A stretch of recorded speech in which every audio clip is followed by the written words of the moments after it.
Hi everyone, Jacob Howard here, and in this video we are going to tackle radio transmitters. For most people, you are probably going to call this the controller, but the actual term is the transmitter, and you will see why in a minute. A radio remote control transmitter, or TX for short, is a device that will translate inputs such as switch and stick movements into radio waves that are then received by your drone's receiver and translated into aircraft movement. There are several different shapes and sizes of transmitters, from traditional to modern looking, and even smaller gamer style ones. Each one has its own set of features that it offers, but they all will accomplish the same goal: controlling your drone. So buying a specific TX usually comes down to personal preference. Channels. TXs use a system of channels to control the aircraft. A basic setup would be one channel controlling the throttle, one channel controlling pitch, another channel controlling roll, and so on. Most FPV drones use up to 6 channels for controlling all the different functions on the drone. For this reason, you want to make sure you choose a TX that has at least 6 channels. Most on the market have options between 8 to 16 channels, with some offering even more. Gimbals. Most TXs have things called gimbals. These are the sticks that the pilot uses to control the drone. Some TXs allow for customized gimbals that allow you to change the top of the stick out for different style thumb/finger grips. Another important customization to consider is that whether or not to get gimbals with things called Hall effect sensors. Traditional gimbals come with potentiometers or variable resistors to sense the position of the stick, basically how the TX reads where your stick is. These parts include a brush that moves across a resistive surface to tell where your stick is. Obviously, over time, these parts begin to wear out and become unreliable. On a gimbal with Hall effect sensors, the sensors use a magnetic field to detect the position of the stick. These parts do not come in contact with each other, which make them more resilient to wear over time, and the magnetic field makes them much more accurate.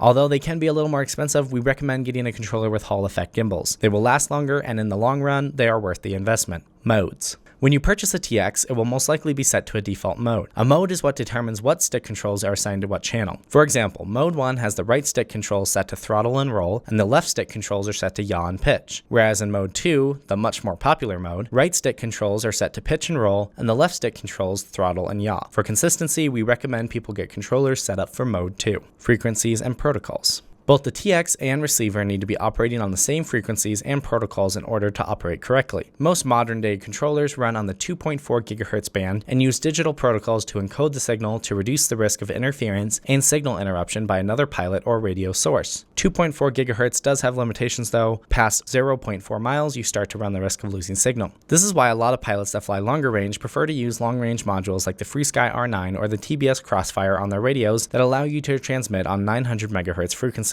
This allows the drone to fly a mile or more away without losing TX signal. We will be talking about long-range modules in another video. Protocols are kind of like the language that the TX talks to the receiver with. For example, if your TX is not transmitting within the correct protocol, even if the signal reaches the receiver, it still won't be able to understand it. So both the TX and the receiver need to be on the same protocols to work. A general rule of thumb is that each brand name of radio has its own protocol, so therefore you're going to want to stick to one brand of radio/receiver and also one frequency. For example, a 2.4 GHz transmitter must be paired with a 2.4 GHz receiver. Software. Every TX has firmware or software that controls the interface and programming of the TX. Most TXs, including the one we are recommending in this course, run an open source firmware called OpenTX. This firmware is very customizable and gives the user a lot of programming options on the radio. We will be covering how to customize your TX programming in another module. Controls and switches. Now, the TX may seem a little intimidating to someone picking it up for the first time, but rest assured that with just a little learning, you will become comfortable with handling and operating your TX. The two main controls on the TX are the sticks. These control the channels that move the drone. All the switches you see on a controller are actually customizable to do the things needed to operate your drone, such as arm the motors, switch flight modes, activate beepers, and so on. Safety. One big safety tip before we conclude. If you handle a TX, it's advisable to know what switch is set up as the arm switch. This is the switch that activates the motors on the drone. This switch should be treated like the trigger on a gun. If it gets accidentally activated, there could be serious damage done to your drone, yourself, a bystander, or personal property. Never leave the arm switch activated when moving the drone or when moving your TX around or switching pilots. Always disarm your drone and be extra careful not to arm it when people are near your drone, and always use caution when handling someone else's TX.